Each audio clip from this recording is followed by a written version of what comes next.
Ladies and gentlemen, thank you for joining us, and welcome to Circle Internet Group First Quarter 2026 Earnings Call. After today's prepared remarks, we will host a question and answer session. If you would like to ask a question, please press star one to raise your hand. To withdraw your question, please press star one again. I will now hand the conference over to Scott Blair, Circle's Head of Strategic Finance. Scott, please go ahead. Thank you, operator, and good morning. I'd like to welcome you to Circle's first quarter 2026 earnings conference call. I'm Scott Blair, Circle's Head of Strategic Finance. I'm joined by Jeremy Allaire, our Co-founder, Chief Executive Officer, and Chairman, and Jeremy Fox-Geen, our Chief Financial Officer. Earlier this morning, we posted our earnings press release and earnings presentation on the Circle Investor Relations website, investor.circle.com. A transcript of this call will be posted on that website once available. I need to remind everyone that our earnings press release, presentation, and this call contain statements that are forward-looking. Because forward-looking statements are inherently subject to risks and uncertainties, some of which cannot be predicted or quantified, and some of which are beyond our control, you should not rely on these forward-looking statements as predictions of future events. The events and circumstances reflected in our forward-looking statements may not be achieved or occur, and actual results could differ materially from those projected in the forward-looking statements. Information concerning risks, uncertainties, and other factors that could cause these results to differ is included in our SEC filings. Additionally, nothing in this presentation constitutes as an offer to sell or a solicitation of an offer to buy securities, or an invitation or inducement to engage in investment activity. We will also disclose non-GAAP financial measures on this call today. Definitions of those non-GAAP financial measures and reconciliations to the most comparable GAAP financial measures can be found in the earnings press release and earnings presentation, which are posted on Circle's Investor Relations website, investor.circle.com. Non-GAAP financial measures should be considered in addition to, not as a substitute for, GAAP measures. With that, I'd like to turn the call over to Jeremy Allaire. Thank you, Scott, and good morning, everyone. I want to begin at a higher level and describe where I think we are and the guiding forces driving Circle's thinking and strategy. We believe we are going through the largest platform shift in the history of the internet, and it is accelerating. Specifically, this platform shift is the collision and compounding effect of new operating systems for intelligence and new operating systems for economic activity. These two major new technology infrastructures are converging into a new internet stack that we believe will transform the global economic system over the coming decade. Last quarter, we talked about the rise of AI agents and the agentic economy, and the need for these AI agents to operate on economic infrastructure that enables trusted value exchange and economic coordination. We also talked about the next generation of blockchains forming into economic OSs, where value, identity, policy, and contracts can execute and move across these new on-chain computer networks. We are rapidly moving into a world in which AI-powered software machines coordinating on blockchain computers deliver an increasing share of global economic activity. This is a profound shift and one that is highly aligned with Circle's fundamental vision, mission, and strategy. We are building a leadership position in this new era from a position of considerable strength. Over the past several years, we have built out a broad-based internet financial platform that compounds through several reinforcing flywheels. Each pillar of Circle's platform is self-reinforcing. Our digital assets flywheel, encompassing our stablecoin network and core digital assets, drives increasing liquidity, utility, and developer integrations, which in turn continues to grow the value of the network. The Arc network, or what we call Arc, is entirely built on network flywheels and grows as more apps are launched, more assets are issued, and as liquidity and distribution flow through our interoperability infrastructure. These flywheels accrue to Arc network stakeholders, but also reinforce and help grow Circle's other platform pillars. Both of these, in turn, grow the flywheels for our own apps. Together, Circle's apps, including CPN and Circle Mint, continue to drive more use cases, greater transaction volume, user growth, and distribution. Our apps are anchored in Circle's digital asset network and are being built natively on Arc. These flywheels work together to create one of the most compelling internet financial platforms in the world. And now we are layering across this entire platform the deep product and technology capabilities to compound alongside AI and agentic economic growth. Now, turning to the quarter, I want to focus on a few key highlights. First, we ended the quarter with $77 billion of USDC in circulation, representing 28% year-over-year growth. Alongside USDC supply growth, we also saw enormous growth in transaction activity, with on-chain transaction volume up 263% to $21.5 trillion. Total revenue and reserve income of $694 million grew 20% year-over-year. Adjusted EBITDA grew to $151 million, 24% year-over-year growth, and we continue to maintain a strong adjusted EBITDA margin of 53%. We've also had a number of major platform and product launches recently, including today's launch of our new Circle Agent Stack, which I'll discuss in greater detail shortly. We launched CPN Managed Payments, which brings the power of CPN to banks, financial institutions, and payment service providers in a turnkey fashion. And we continue to see robust growth in CPN volumes and financial institution adoption, while also seeing many more mainstream USDC launches and integrations. Finally, the Arc network is getting ready for liftoff. We have had a highly successful testnet, and today we announced the pre-sale of the Arc token, raising $222 million at a $3 billion fully diluted network value, with lead investor A16Z Crypto alongside a range of other outstanding strategic partners. Turning to our stablecoin network and digital assets growth and adoption, we continue to see very strong enterprise and use case expansion. Meta, the world's most preeminent social platform, began using USDC for creator payouts. This is significant because just last year, there was a view that big tech companies would introduce their own stablecoins. We've been very clear that the network effects, liquidity, and global reach of our network, along with sound regulation, make USDC the preferred option for major enterprises integrating this technology, and that it makes little sense for these companies to go it alone. Meta is demonstrating exactly that. We're seeing this across the board. DoorDash paying out USDC to drivers, and other global enterprises embracing USDC in their payments flows. Polymarket adopting USDC for funding and settlement on their leading prediction market. Innovative financial institutions like Airbor Bank using USDC to power 24/7 banking, and expanded relationships with leading exchanges, including the top exchanges in Korea, a thriving market with significant growth opportunities for USDC. In capital markets, we're continuing to see strong expansion. Circle is participating in a DTCC test run of tokenized securities trading, and we're seeing emerging traction with USDC as collateral on regulated derivatives exchanges. In the traditional enterprise space, treasury management applications are really taking hold. We recently announced a broad partnership with Kyriba, one of the leading treasury management platforms, serving thousands of enterprises and many Fortune 100 companies, to make USDC payment flows a seamless part of their solution. Ramp, one of the fastest growing fintechs in enterprise treasury and payments, is adopting USDC for a wide range of international and domestic use cases. And cross-border and treasury flows are increasingly moving to USDC across leading banks, fintechs, and even the startup ecosystem, with Y Combinator driving funding operations in USDC. The use cases are expanding, and this is driving further flywheels. While the stablecoin market itself was relatively flat in the quarter, it grew 32% year over year. More importantly, stablecoin transaction volumes continued to grow.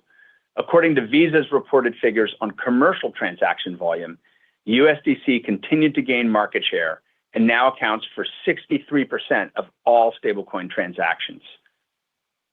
Looking more broadly at on-chain volume, USDC transaction volume grew over 260% year over year to $21.5 trillion in the quarter. Other third-party data sources, which include Solana transaction volume, put USDC's volumes at nearly $30 trillion in the quarter, with our market share at approximately 80% of all on-chain transaction volume. I want to underscore an important point. USDC is the most widely transacted and used dollar digital currency in the world, period. No dollar digital currency is achieving anywhere near the volume of on-chain transactions as USDC. And as this market accelerates, we believe this leadership position and the network effects that flow from it will continue to compound to Circle. We also remain the most liquid and available digital dollar in the world, having minted and redeemed nearly $150 billion of USDC in Q1 alone, providing reliable and compliant digital dollar dial tone through our global liquidity network all around the world. Alongside USDC's growth, we are seeing strong growth from our other digital assets. EURC, which has long been the world's largest euro stablecoin, grew 2x year over year, ending the period at 358 million euro. Our tokenized money market fund, USYC, grew over 300% year over year, and as of May 7th, stands at over $3 billion in assets. Circle's USYC is now the largest tokenized money market fund in the world and a key building block for collateral in digital asset trading markets. We are also expanding our digital assets portfolio. We recently announced the planned introduction of a new Bitcoin product from Circle, CRBTC, which, pending official launch, would provide a compliant and secure wrapped version of Bitcoin that would be issued by Circle on both the Ethereum and Arc networks. We see a significant opportunity for programmable on-chain primitives for Bitcoin from Circle. As I mentioned in my opening, Arc is getting ready for liftoff, with the Arc mainnet launch coming soon. Arc has been designed with a broad group of incredible partners from across the financial system. We have built what we believe will be one of the most institutionally ready networks in the world, a network that will be operated by leading financial institutions with the trust required for global economic infrastructure. We are bringing powerful interoperability infrastructure to the network, and we have optimized Arc for asset issuers, payments firms, and capital markets applications. Arc comes with purpose-built features that simplify how stablecoins and tokenized assets bring the financial system and financial services onto these new operating systems. And everything has been designed from day one with AI and agentic flows in mind, from developer tooling to new services on Arc built entirely for AI agents. Arc is not just our core layer one. At launch, Arc will support a suite of assets and protocols from Circle and third parties. We are bringing incremental services to make these accessible and ready, and providing a comprehensive set of developer tools and bundled applications from Circle to deliver meaningful value to Arc users on day one. Our testnet has performed very well. Users are transacting at scale. Arc has a vibrant and growing developer community building on the platform, and I believe we and the entire ecosystem are prepared as we approach mainnet launch. I want to focus on one of the most significant components of our strategy with Arc, and more broadly for Circle. We are becoming the leading interoperability platform in the entire blockchain ecosystem. As you can see, we've continued to scale the cross-chain transfer protocol, reaching almost $50 billion of volume in Q1, representing 3x growth year over year. Our share of interoperability has already grown to approximately 60% of all cross-chain traffic. We're now turning that network reach and utility into a strategic customer capability with Arc. We've announced that we're opening up CCTP to other asset issuers. We built the highways for USDC, and now we're opening them to other stablecoin and real-world asset issuers. Anyone doing tokenization can get the same interoperability, safe transport, and distribution that we've already built around the world across all these blockchain networks. We're also turning on seamless bridges for end users and enabling flows of leading assets from other chains with a new canonical bridge from Circle. This infrastructure, with safety, trust, and monetization options available to both Circle and third parties that use them, is a pillar capability of Arc and Circle's platform more broadly. And this is coming at a very important time as recent hacks put into question the safety and reliability of some of our competitor networks. And our focus on foundational security was further reinforced with our post-quantum readiness roadmap announcement, including that transaction messages on Arc will be post-quantum secure on day one.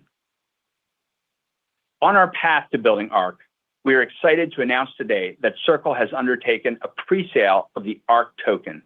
Alongside the pre-sale, we have released the Arc token white paper, available today on the Arc website. The Arc token will help to bootstrap and scale the network by aligning participants, including Circle, with the long-term success of the network and enabling governance, staking and security, and other protocol functions across the network. This is about building a new economic OS with broad-based stakeholders across the global financial and developer ecosystem. That means that every app builder, every end user, and every institution building and operating on the network can become a stakeholder and ultimately participate in governance. Our Arc token presale was led by A16Z Crypto and includes some of the world's largest asset managers, including Apollo Funds, Ark Invest, BlackRock, Janus Henderson Investors, exchange, fintech, and capital markets firms such as Bullish, Intercontinental Exchange, Marshall Wace, and SBI Group, and leading global banks such as Standard Chartered Ventures, as well as venture firms, including General Catalyst, Han Ventures, and IDG Capital.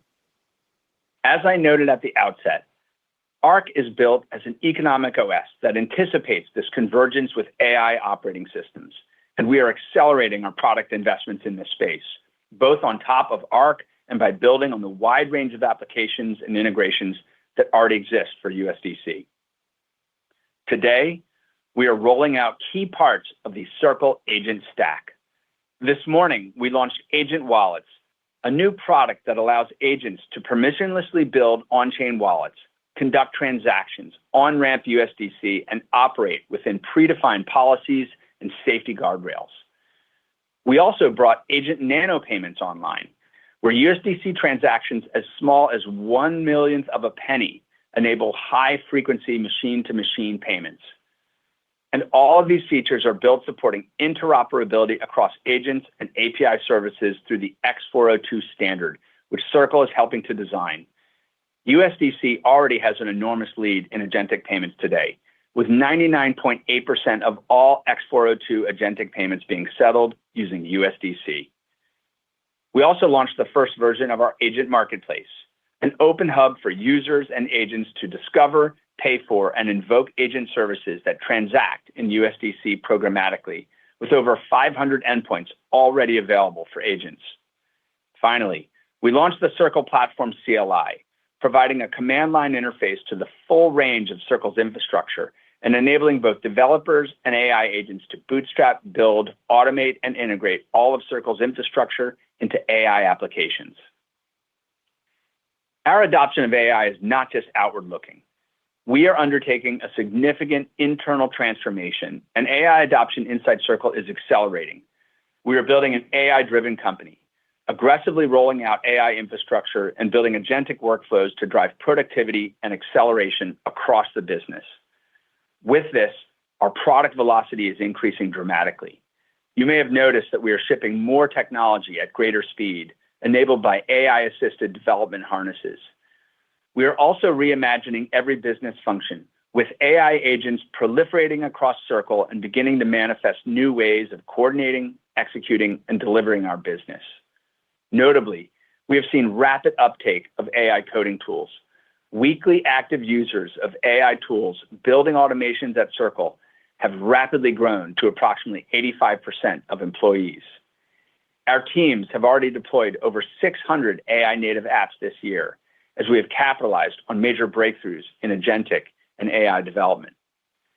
As a regulated company, we approach this comprehensively, considering the impact on our talent, security posture, financial controls, and the governance required to ensure these deployments are conducted safely. We will continue to discuss our AI transformation as it is one of the most exciting things happening as we become an agentic, AI-driven company. We are also continuing to see strong progress with our expanded payments products. With multiple major new product launches since introducing CPN, the product line is now becoming robust and competitive. And CPN has been growing. We ended the quarter with $8.3 billion of annualized total payment volume on a trailing 30-day basis, up 17% quarter over quarter.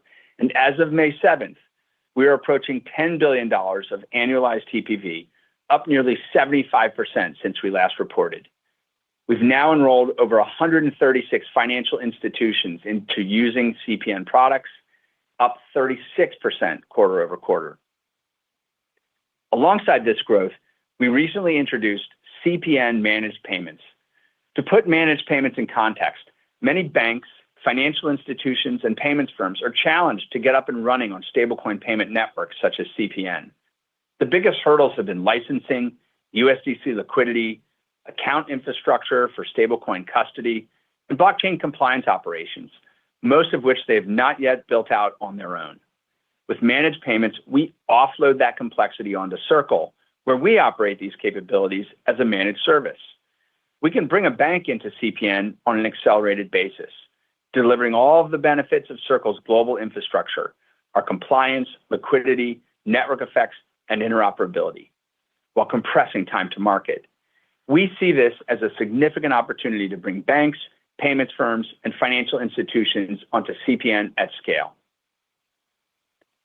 I will conclude with where I started.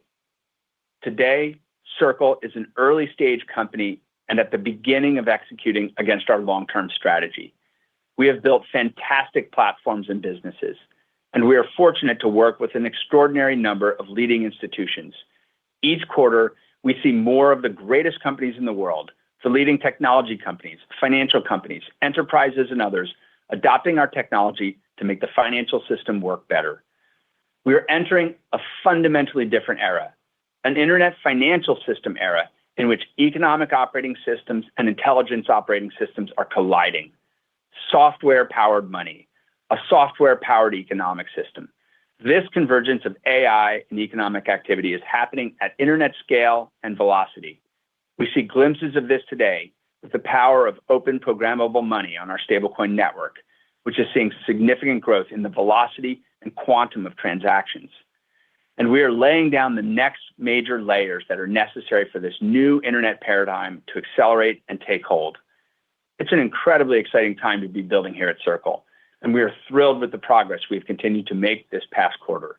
With that, let me turn it over to Jeremy Fox-Geen, our CFO, to take you through the financial results. Thank you, Jeremy, and good morning, everyone.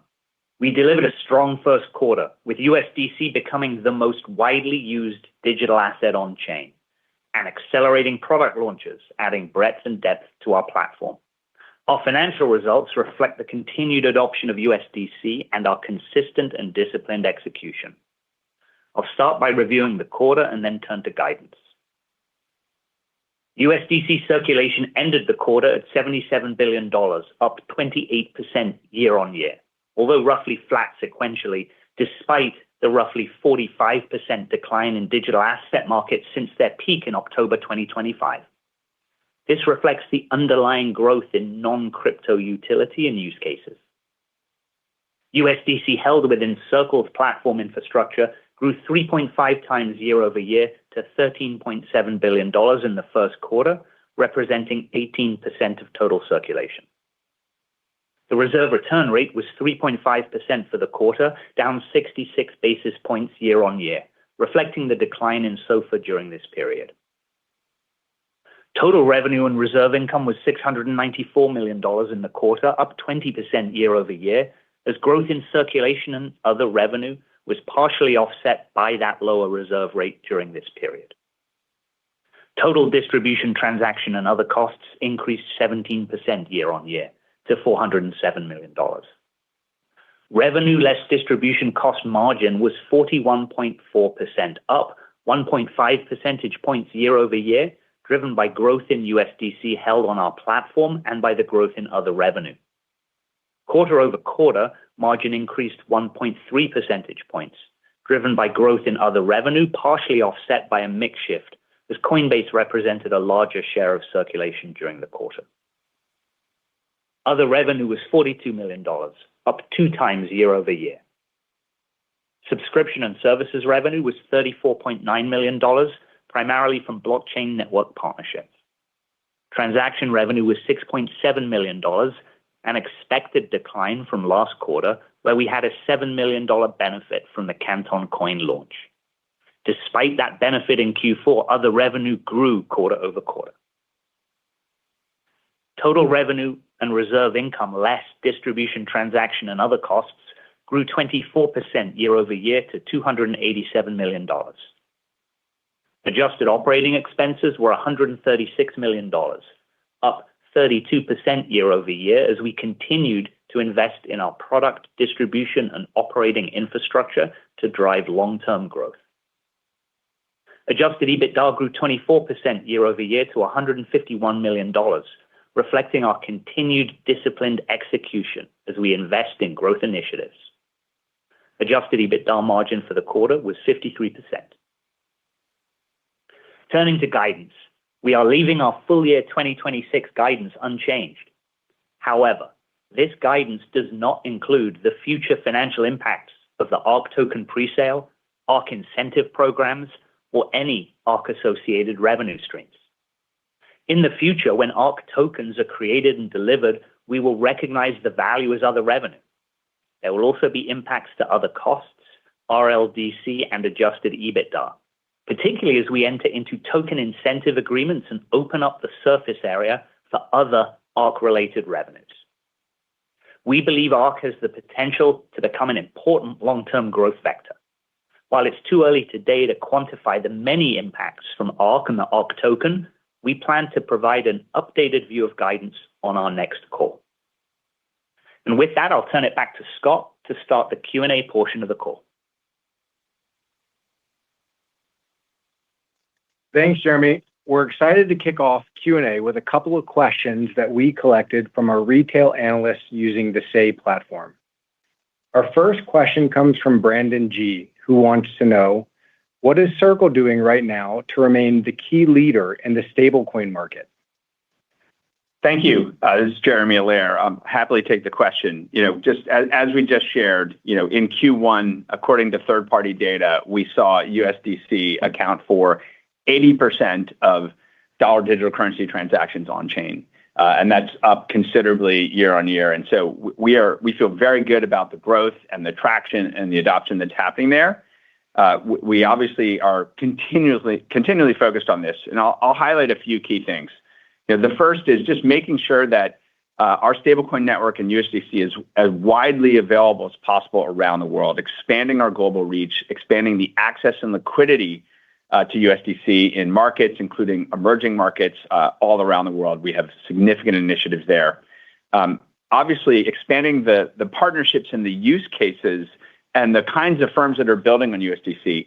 USDC is part of a stablecoin network that has network effects. And so when the world's largest social platform like Meta begins to use USDC, or major e-commerce companies like DoorDash begin to use it, or treasury management systems that are making and receiving payments between enterprises begin using it, that multiplies the network effects of USDC, and those growing use cases then spill into more companies that embrace those use cases. So those are major forces, again, helping support and drive that.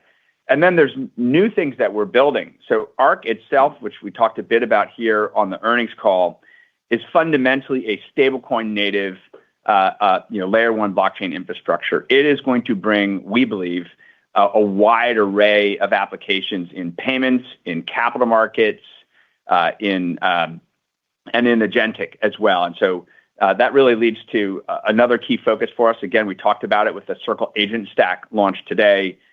We believe that the dominant form of transactions in the agentic economy will be conducted on these new economic operating systems and networks, and that well-regulated digital cash instruments like USDC will be the preferred form of payment. And in fact, today on these AI agent protocols, like X402, USDC represents 99.8% of all the transactions that are happening. And then finally, we're working to make sure that all around the world, governments have clear policies so that these digital dollars can work effectively everywhere. And so it's very holistic. It's go-to-market, it's product, it's innovation, it's policy, it's international, and those are some of the things that we're doing. Our second question comes from Tyrell V, and he's asking, what percentage of USDC usage today is tied to real economic activity versus trading and arbitrage? And how is Circle actively shifting that mix towards durable, non-speculative demand? I'll happily take that as well. So there's more and more great third-party data that looks at all of the different types of activity that are happening. And so we see it within our own activity and customer base, and we also look at that third-party data. So for example, in our call, we talked about Visa's new analytics that they've been reporting on for some time, which looks at commercial transactional activity and growth. And there, for example, in that analysis, we saw multi-100% growth year over year. We saw that USDC is approximately 60% of the traffic in real commercial transactions that are happening. But then again, in our own data, what we see is the types of companies that are building on our infrastructure and that are proliferating around the world. Many of these are financial institutions building products to deliver digital dollars to users around the world. CPN itself, for example, which since we last reported, we've seen the annualized total payment volume on a trailing 30-day basis. We've seen that grow 75% since our last reporting period. That's fundamentally all driven by B2B cross-border flows that are using stablecoin payment network infrastructure like CPN to accomplish this. And then, of course, in the use cases that we're talking about here today, whether it be Meta or banks offering 24/7 rails with USDC, treasury management companies like Kyriba that work with many of the Fortune 100 and thousands of companies, all these are driving those new use cases. And obviously, centrally, having something like Genius Act and the forthcoming Clarity Act are crucial because this now becomes part of the legal global financial system. And so that gives corporations of all sorts and financial institutions of all sorts the confidence to build and use this technology. Thanks, Jeremy. Before I turn it over to the operator, I want to thank Brandon, Tyrell, and everyone else who participated in providing questions on the Say platform for our earnings Q&A. With that, operator, please begin the rest of the call. Thank you. We will now begin the question and answer session. Please limit yourself to one question and one follow-up. If you would like to ask a question, please press *1 to raise your hand. To withdraw your question, please press *1 again. Please stand by while we compile the Q&A roster. Your first question comes from the line of James Yarrow from Goldman Sachs. James, your line is now open. Hello all. Morning. Divyam here on behalf of James. My first question was around, could you update us on the drivers of the robust RLDC margin in the quarter and whether this level could be sustained potentially and as it was well above your RLDC target range? Yeah, thank you for the question. It's Jeremy Fox-Geen. I'll take this. We don't break down specifically the drivers and the component pieces of RLDC margin other than the information we provide in our earnings materials, which shows the composition of that with net reserve margin and other income. And so you can see those pieces there. We had strong growth in other income, which provides a boost to the RLDC margin. Now, speaking more broadly about sort of the net reserve margin piece, as we've said before, there are many puts and takes as to how this evolves over time. What we saw this quarter, and you see it in the materials, was growth in on-platform at Coinbase, particularly in the last month of the quarter. And we also saw some modest pullback in certain other highly incentivized channels. And that gave us, we think, a very strong RLDC margin for the quarter. Thank you. That was super helpful. Just one follow-up over here. I wanted to touch on Circle Agent Stack and an update on stablecoin use cases for agentic commerce. Like, how much adoption has there been so far, and what do you look to achieve over here? Yeah, I'll happily take that. The Circle Agent Stack launch is a significant launch for us. It makes available all of the power of USDC, of Circle's infrastructure to agents, whether they're agents that developers are building or just autonomous agents that already exist, to be able to store value, transact, do that safely. What we have seen are a couple things. So first, obviously, there are agent payment protocols like X402, which are seeing very nice growth from a very beginning.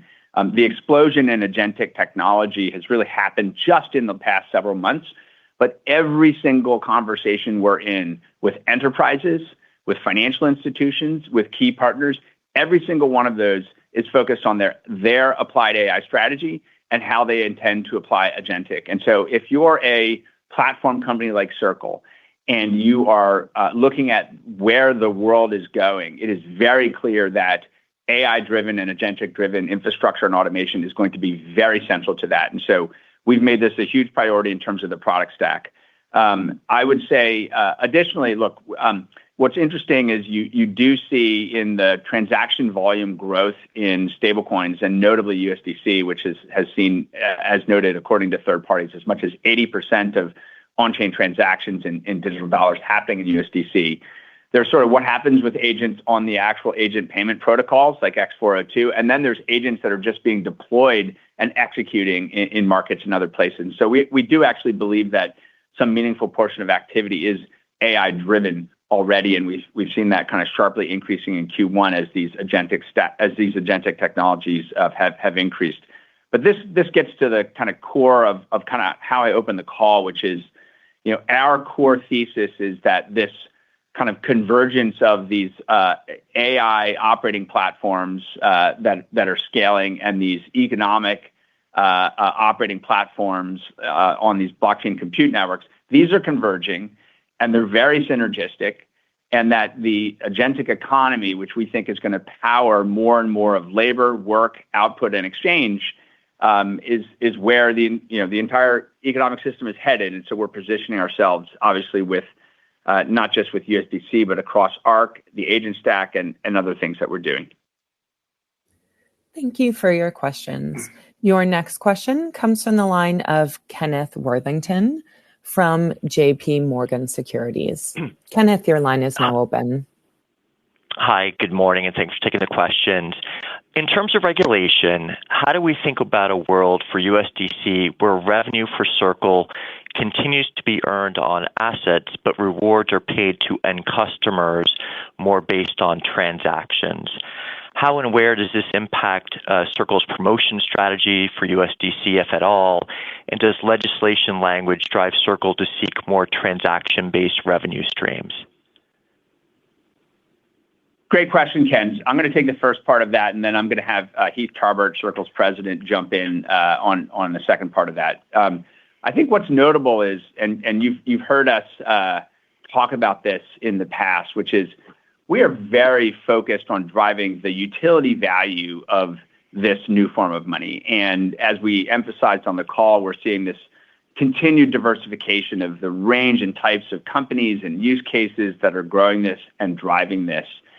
And what's notable about legislation in this space is that the legislation very specifically is saying, hey, look, if you're a distributor of stablecoins and Circle, under the legislation, which Heath will talk more about, Circle can continue to enter into, great economic relationships with platforms, not just in the US, but all around the world. But those platforms are going to, if they want to incentivize users with stablecoins, it has to be based on real world utility. It has to be based on real transactions, real payments volume, real activities. And that's exactly the kind of incentivization that we want to see, because it aligns stablecoin rewards with the growth of the utility of our network. And because this is a network effects driven business, that alignment actually, we think, can provide a really, really powerful tailwind, we believe, to further adoption of USDC. But to comment specifically on what's happening with Clarity Act and what the currently published text looks like, I'll have Heath Tarbert jump in as well to share his perspective. Thank you so much, Ken, for that great question. Maybe just take a step back on Clarity more generally. I mean, Clarity, we're not waiting for Congress to act to make history as a company. But obviously, if Congress does act, the legislation will be helpful to us for a variety of reasons. Number one, obviously, we announced today ARC, the ARC token pre-sale. We've been working on the blockchain. All of those things are addressed in the Clarity Act. So it's incredibly helpful for us as a full stack internet platform company for our businesses apart from stable coins. Secondly, which is really important, is it allows and provides the legal certainty for all sorts of traditional financial institutions and firms to start dealing in and using digital assets at scale. And so when you think about tokenization of securities, well, again, obviously they're going to use potentially USDC as the cash leg of all of those transactions. And then the part that you specifically mentioned, Ken, that's in Title IV of the Act. And Title IV of the Act is really important because it actually specifically addresses stablecoin use cases by banks, by broker-dealers, by custodians, and gives them the permissibility that they need to be able to engage in these activities. And of course, the very last provision there, which I think you're going to see is Section 404, is the so-called compromise. But as Jeremy said, we don't view it as a compromise at all. It's actually the right answer. And for Circle, we believe it's far superior to the status quo. We obviously built USYC, which is the world's largest tokenized money market fund for passive yield on digital assets. But USDC is different, right? Its value is in its velocity and its utility, not in its idleness. So as Jeremy mentioned, we're actually laser focused on incentivizing its use because that flywheel is going to drive growth that, quite frankly, no deposit substitute model can even match. And so the current version, I'm not sure if it's public yet, but I think when it gets out there, we're likely to see Congress specifically referring to stablecoin use cases for rewards that are things like payments, conversions, remittances, market-making activity, posting of collateral, and then things that are native to Web3 like staking and validation. So if you think about that, those are the very things that Circle wants to incentivize, and it may very well be that Congress is going to help us do exactly that. Great. Thank you. Just a simple follow-up. How do we think about G&A from here? It was $57 million. Is that sort of a good jumping off point as we think about the rest of the year? Yeah, as we think about the rest of the year, I just refer you to the overall OPEX guidance that we've given, right? That has all of the pieces within it. You know, we continue to invest at this incredible opportunity, right, in growing our distribution, our product set, our capabilities. But as I say, you can see our guidance there. Your next question comes from the line of Pete Christensen from Citi. Pete, your line is now open. Good morning. Thank you. Good morning, gentlemen. Impressive pace of execution here. Jeremy and Lair, the ARC white paper frames ARC as native coordination and security asset for the network. But I guess over time, I think, how should investors think about the balance between the value of activity accruing to ARC itself versus Circle? And I guess, how do you avoid any economic tension between the two? Yeah, thanks, Pete. Happy to talk about that. So I think the first is just, understanding, these new blockchain network computers, these new types of economic operating systems, draw on a kind of stakeholder engagement models that we've seen in the blockchain space with other blockchain network tokens. They kind of build on kind of stakeholder engagement models of kind of financial network consortiums because ARC is obviously a permissioned infrastructure of financial infrastructure companies and open source more generally. And so I think the key is ARC and ARC token are designed specifically to really drive value for all of the stakeholders across the Arc ecosystem.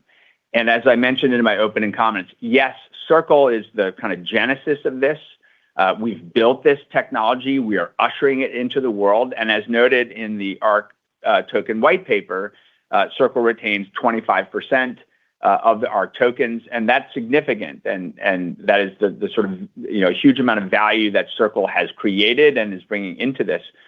But in order for a distributed network like this to thrive, and in order for it to become a global scale OS that the economy is running on, we need major companies. We need major stakeholders. We need the developers that are building the applications on top of this, the end users that are driving the volumes of activity on this. All of the stakeholders in that, there's an opportunity to not just have them incentivized economically, but fundamentally to get the utility out of this digital token. And again, Clarity Act really is, I'll reference that again here because it codifies a framework for companies to be able to use digital tokens to build incentive systems and incentive alignment for product, services, applications, and other things. So it is designed to do that. And it is, ultimately something where as an open network, we need participation in governance as well. And so Arc token provides that mechanism for governance. And so, you can really think about Circle as a founding creator and stakeholder, and we will get, as Jeremy alluded to in his comments about guidance, we do expect to see, significant impacts for us on revenue and our margin structure and EBITDA, and we'll talk more about that on our next earnings call. But I think, so there is a very direct benefit here for Circle. We think this is a hugely valuable platform for Circle. And then secondly, the whole purpose of this is to create an infrastructure where, stablecoin native finance, not just payments, but capital markets and all other financial applications depend on stablecoins. And so the successful adoption of Arc Network, including through the benefit of the Arc token, has a huge flywheel effect onto our stablecoin network and our digital assets and into CPN and other parts of the Circle business where we derive significant revenue and have emerging revenue streams as well. And I just add one thing onto that, which, as Jeremy said at the end, this is all additive for Circle. Pete, you talked about attention. We don't see it as attention. We see this as an incredible value growth opportunity, right? Arc is a flywheel business which powers our USDC digital and other digital assets business, which themselves power CPN, and Circle shareholders retain value in that, not only through the growth in those businesses, but also through Circle's participation in Arc token.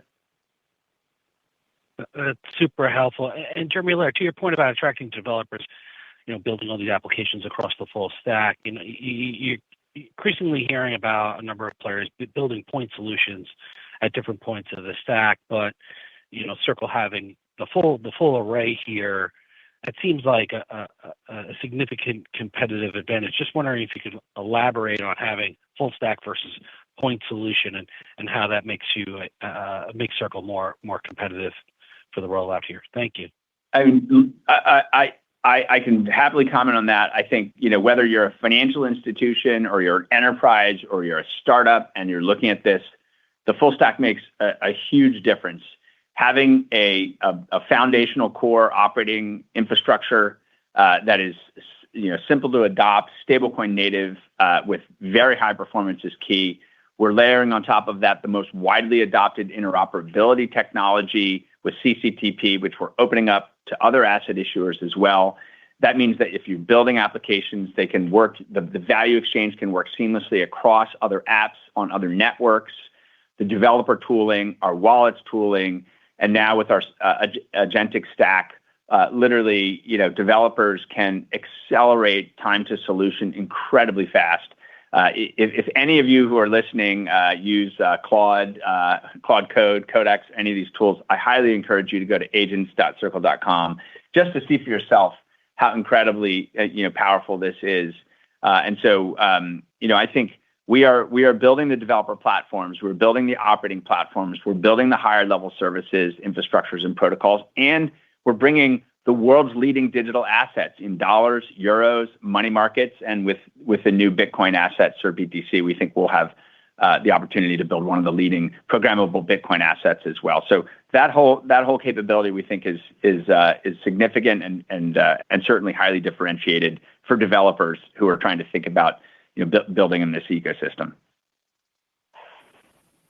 Your next question comes from the line of Owen Lowe from Clear Street. Your line is now open. Good morning, and thank you for taking my question. Going back to ARK, could you please give us an example when ARK token is created, how it will impact the revenue in other revenue line items? So, for example, when $100 million of ARK token is created, how much revenue would you book in other revenue? How does the financial work? Thanks. Yeah, Owen, thank you for the question. I'll take that. I'll just give a very brief overview of the impact of the future ARK token kind of on the financial statements, and then specifically to the piece you just talked about. Sort of when ARK token is created, the ARK tokens will be held on Circle's balance sheet at cost, which is 0. Right? When we then complete the obligations under token presale, we will then recognize the value of those tokens as other revenue. And that value will then just drop down to RLDC and adjusted EBITDA. Got it. And then could you please remind us the benefits of using ARK Layer 1 over the Layer 1 network? So some networks are mainly used for payments. Some networks are used for lending. It's ARK, your vision mainly used in payment rail or capital market transaction settlement rails or like tokenization rail? More color would be helpful. Thanks. Sure, I'll happily take that. ARK is designed as a general purpose, horizontal economic operating system. We believe that economic activity, lots of forms of it, whether that be payments activity, financial services products, capital markets activity, agentic activity, are going to run on these economic operating systems. And increasingly, these economic operating systems and the apps that run on them will be powered by software machines that are generally AI agents or authored with AI. So we think that's the paradigm of the future. When you look at, just for example, some of the firms that are participating in the ARK token presale, world-leading asset issuers on the asset management side in private credit, in traditional ETFs, you see global systemically important banks investing in this, who are looking at this in payments and capital markets and FX. What we have seen is through the design partners that we've worked with, and we've talked about the hundreds of design partners involved, it really is spanning a number of areas. So one is we expect that ARK will be the very best infrastructure in the world for USDC liquidity, interoperability, and payments. So just straight away, this is going to be the best settlement infrastructure in the world for stablecoins, not just USDC, but other stablecoins. Second, a number of the things that we've built here, a number of the key features that we've built with ARK are very specifically designed for regulated banks, capital markets participants, assurances that they need at an operational compliance and security level to be able to operate. And so we expect to see banks moving things like tokenized repo or applications like intraday FX running on these networks. We have designed ARK with asset issuers as a central use case. And so if you're an asset issuer, whether that's tokenized stock, tokenized funds, other tokenized currencies, issuing on ARK will give you the benefits of the performance and security and privacy features, but it also gives you liquidity against USDC, and it gives you distribution through our interoperability infrastructure. So I could say tokenize a fund and have that tokenized fund not just be distributed on an ARK, but through CCTP, make it available for use across other networks where there's other apps that you might want your tokenized fund to get into. And so it's really a liquidity and distribution hub for asset issuers. So it really is a full spectrum platform. And then, I would just say, it goes without saying, USDC and Circle's infrastructure is widely used in digital asset markets today, whether that's with exchanges, on-chain DeFi protocols, neobanks, building in the Web3 space.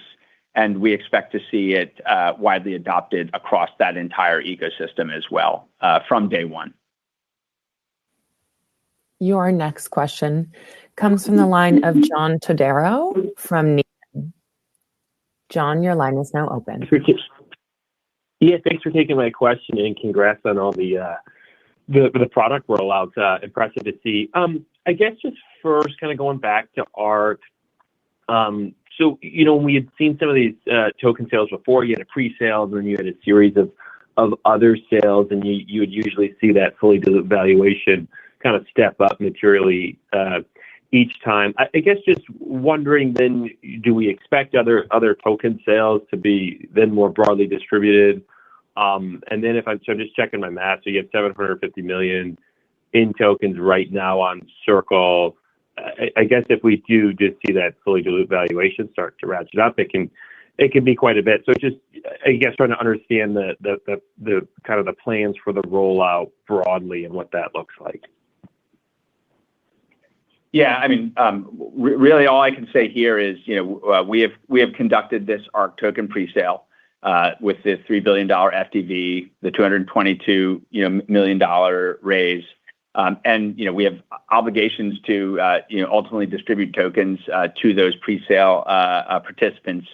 But our core focus is really getting ARC mainnet launched, which is coming soon, driving the utility and growth on the network.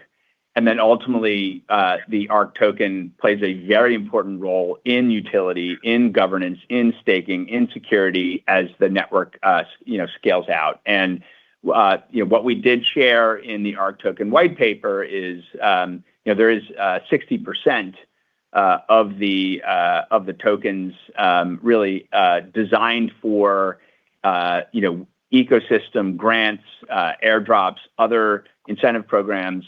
That ultimately, Circle and the broader community over time would be, interested in seeing. And so there are future opportunities, obviously, for how ARC token is deployed, especially out of that 60% of the ARC token genesis. Understood. Okay, so it sounds like there's a wide array of how those tokens can ultimately be distributed. And then I have a follow-up. Jeremy, you had mentioned earlier on the call around the new Bitcoin asset products. I think in reference to the Aave-led attack within DeFi there. I guess just wondering, in your view, is there kind of been a shaking confidence in the DeFi ecosystem some? And how these product rollouts ultimately might solve some of the concerns in these DeFi vaults. Yeah, I mean, a couple things just to set the record straight. There was no attack on Aave. There was a breach of an interoperability infrastructure company who other products depended on, and it appears that interoperability company's technology their core systems were hacked by North Korea, and then that was then exploited through other DeFi protocols. The protocols themselves, were utilized by the bad actors, but the protocols themselves didn't break per se. Aave itself, we think, remains a very significant and important on-chain lending protocol and platform. And as we publicly disclosed, Circle made a purchase of Aave tokens itself as part of our continued support for that ecosystem. What I would say, though, is that the models for on-chain borrowing, lending, and other kind of financial market primitives continue to grow. With ARC, we are working with other key players in the ecosystem to build institutionally ready on-chain protocols. So protocols that have kind of institutional participants, institutional curation of vaults, and in some cases, like our stablecoin FX liquidity environment, institutional permissioning against them. And so, executing code and smart contracts on blockchain operating systems is just part of the future. It's happening now at scale. It's part of the future. I think a key lesson here is that, we're looking at an industry that has not had a lot of its own explicit regulation. And I think there are very clearly great opportunities for SRO type structures because this is global. It's not just national. There are clearly lessons here in terms of OPSEC, information security, and the like. Some of the things that we've heard about that have gone on with some of these projects are astounding.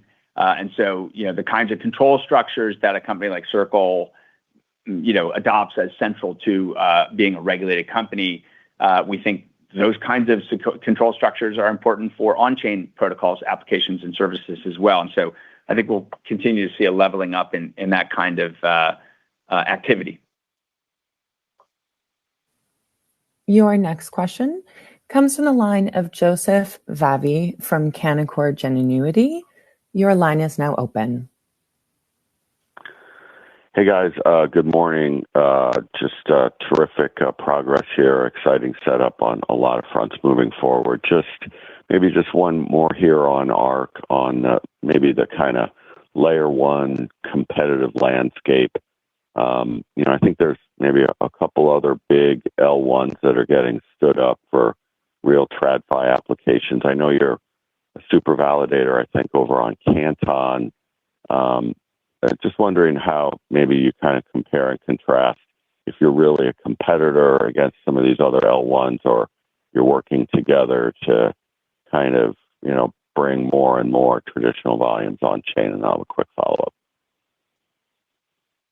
Yeah, sure. So a couple key things. I think the first is that, our stablecoin network, which includes our digital assets like USDC, USYC, et cetera, are really market neutral and platform neutral. USDC now operates on 34 different blockchain network platforms.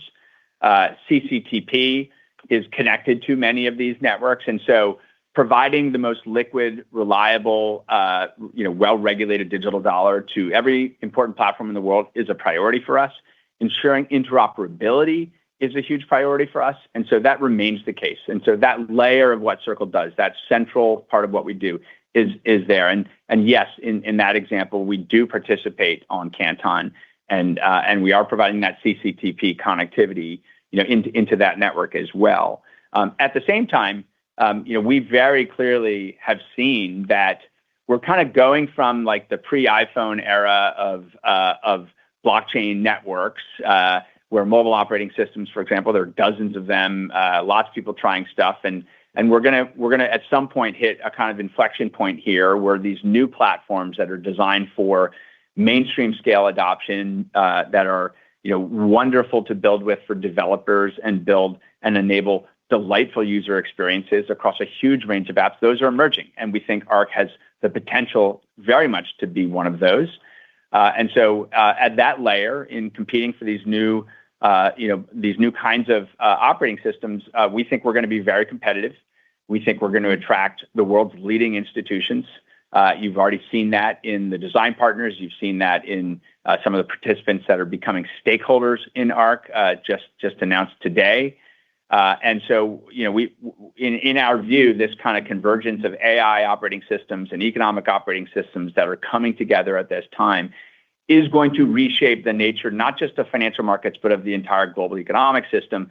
That is a 5 to 10 year megatrend. We are putting ourselves right in the center of it and right in front with the technology and tooling. And so we expect to compete and win in that space. At the same time, last comment here is that interoperability is a central theme of ARC. We want companies that issue on ARC to know that if they issue on ARC, they can leverage CCTP to bring their assets to something like Canton or bring their assets to Ethereum or Base or Solana or other networks. And that's important too, because there's going to be many apps built on many platforms, and that cross-platform reach and interoperability, I know, is top of mind for almost every firm that's thinking about how they build in this space.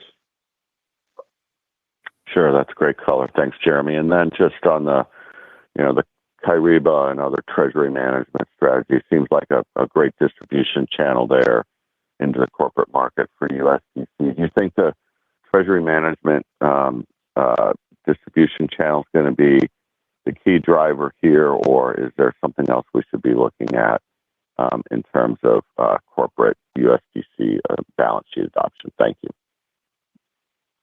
Yeah, Joe, it's a great question. Look, as a corporate CFO, and I talk to a lot of CFOs out there, we all know the benefits of stablecoins and stablecoin rails, right? And we're all looking forward to a world when we can easily use these and when they're integrated into our existing systems and control infrastructure, right? So landmark treasury management services providers and systems providers like Kyriba integrating into USDC is both a necessary step to that mainstream adoption, but also a really exciting one, given Kyriba is one of the leaders in this space. We see and expect all of them to integrate USDC in these capabilities over time. Your next question comes from the line of Dan Dolev from Mizuho. Dan, your line is now open. Hey guys, thanks for squeezing me in. I have a quick question and a quick follow-up. Nice results here. I did notice your comments on the modest pullback in certain highly incentivized channels, which helped you with the RLDC margin. Can you maybe, this is probably Binance, and the question I have is, is this a positive and neutral? And then I have a quick follow-up. Thank you. Without commenting on which channels, and as we said before, we have many, many partners. I don't think we see it as a positive or a negative, right? In any one quarter, there are puts and there are takes, and we've said that consistently, and we've seen that in our numbers consistently since we've been public. So we're happy with where we are for our guidance for the full year. Makes a lot of sense. And then my quick follow-up, it looks like the USDC on-platform growth was really stellar this quarter. Maybe just a comment on what's driving that and how we should think about that, because it's obviously like a big positive. Thanks again.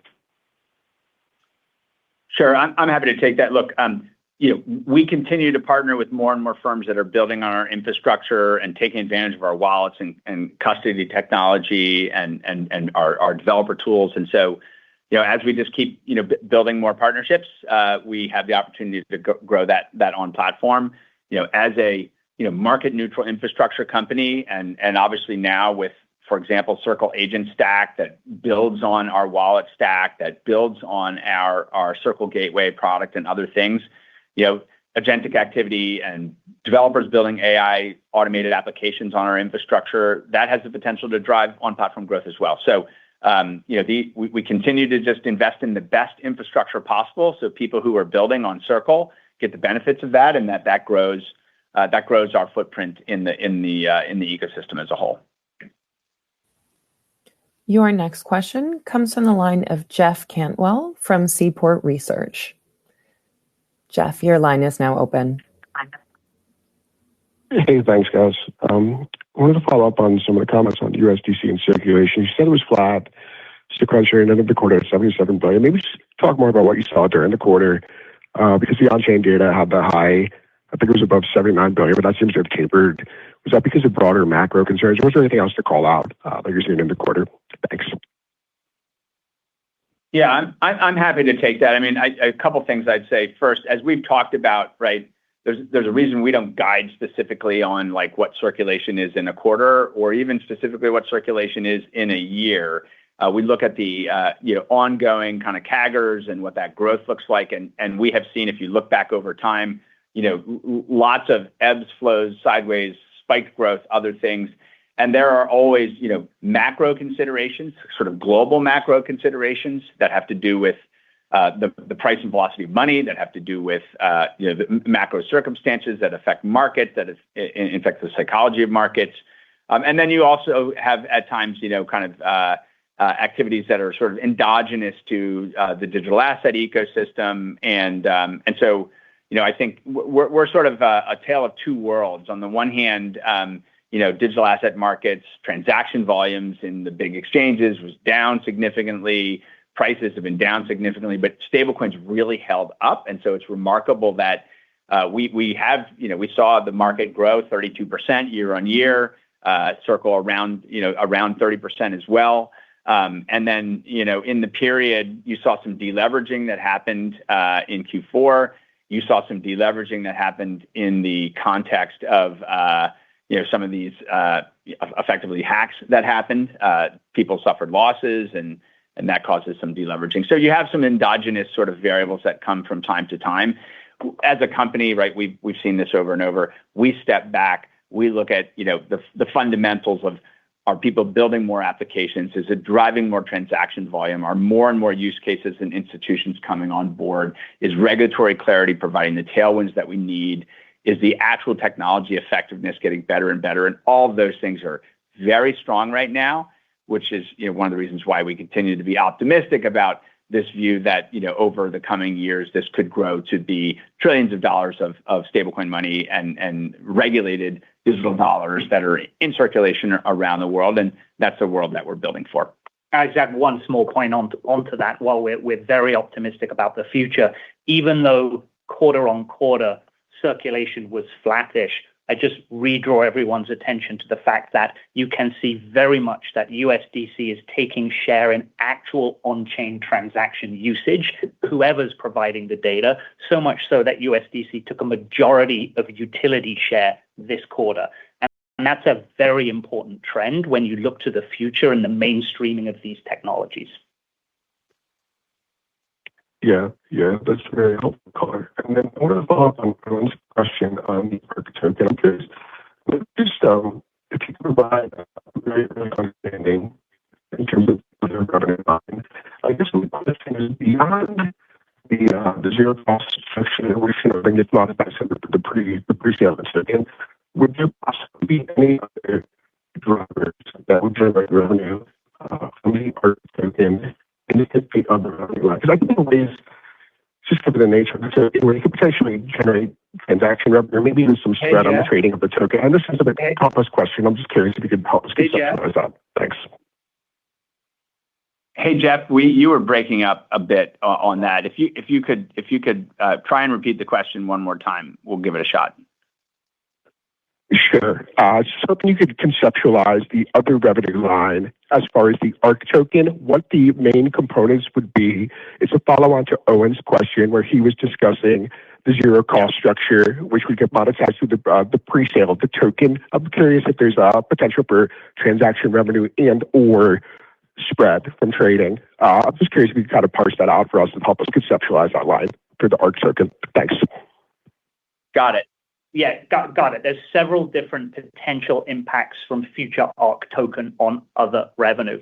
The first is the one we've already touched upon, which is if Circle sells ARC tokens, as we have just conducted a pre-sale, the value of that will drop through to other revenue. And obviously, all of these tokens are on Circle's balance sheet, and that's a particularly large asset creation that we've had there. Secondly, ARC token opens up a surface area, as Jeremy mentioned earlier, for driving growth in ARC network through incentive schemes that we've seen across many different layer one blockchains. If Circle gives an incentive grant, typically with some kind of performance condition in the future, the value of that grant will first be recognized in other revenue, recognizing the value created, and also then a corresponding other costs, recognizing that the tokens have been given away in an incentive grant. And then finally, ARC opens up another surface area for alternative ARC revenue streams, such as running a validator on the ARC network, which will provide direct other revenue streams for Circle. Obviously, that's just one, and we will talk about more when the time is right. That's all the time we have for our Q&A session. I will now turn the call back to Scott Blair for closing remarks. Thanks, operator. For those we couldn't get to on the call, we'll happily find time to follow up. Again, we'd like to thank you for your attention and participation this morning and look forward to connecting soon. Bye. This concludes today's call. Thank you for attending. You may now disconnect.